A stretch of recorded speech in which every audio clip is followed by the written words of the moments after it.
Icon of the সিজ বর্তমান বিশ্বের সবচেয়ে বড় প্রমত্তরী। একটা সময় ছিল যখন বিশাল কোনো জাহাজের কথা বললেই আমাদের চোখের সামনে ভেসে ওঠে টাইটানিক জাহাজের ছবি। কিন্তু সেই জায়গা এখন দখল করে নিয়েছে এক আধুনিক দৈত্যাকার জাহাজ, যার নাম আইকন অব দ্য সিজ। এই জাহাজটি টাইটানিকের চেয়ে দ্বিগুণ বড়। টাইটানিক যাত্রী বহন করতে পারত মাত্র ৩,৩০০ জন।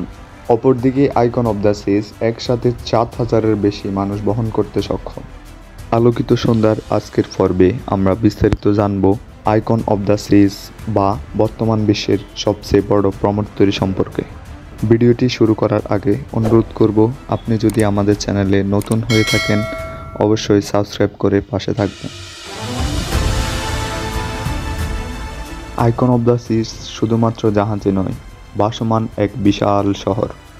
এতে রয়েছে প্রায় ৩,০০০ বিলাসবহুল হোটেল রুম, ৪০টি রেস্টুরেন্ট, ৬০টি বিশাল সুইমিং পুল, বিশ্বের সবচেয়ে বড় ভাসমান ওয়াটার পার্ক, বিশাল theatre, shopping mall, cafe, restaurant, park, এমনকি একটি শহরের মতো আলাদা আলাদা ৮টি এলাকা বা নেইবারহুড। এই স্বপ্নের জাহাজটি তৈরি করেছে যুক্তরাষ্ট্রভিত্তিক কোম্পানি রয়্যাল ক্যারিবিয়ান গ্রুপ। এই দৈত্যাকার জাহাজটি নির্মিত হয় ফিনল্যান্ডের বিখ্যাত মের টার্কো শিপইয়ার্ডে। জাহাজটির কাঠামো তৈরি, অভ্যন্তরীণ সাজসজ্জা মিলিয়ে প্রায় ১০ বছর সময় লেগে যায়। সবশেষে ২০২৪ সালের জানুয়ারি মাসে বর্তমান বিশ্বের সবচেয়ে বড় প্রমত্তরী প্রথমবারের মতো সমুদ্র যাত্রা করে। এই দৈত্যাকার জাহাজটি বানাতে মোট খরচ হয় $২০০ কোটি। এই ছিল আমাদের আজকের ভিডিওটি কেমন লাগলেও অবশ্যই কমেন্ট করে জানাবেন। ধন্যবাদ। আল্লাহ হাফেজ।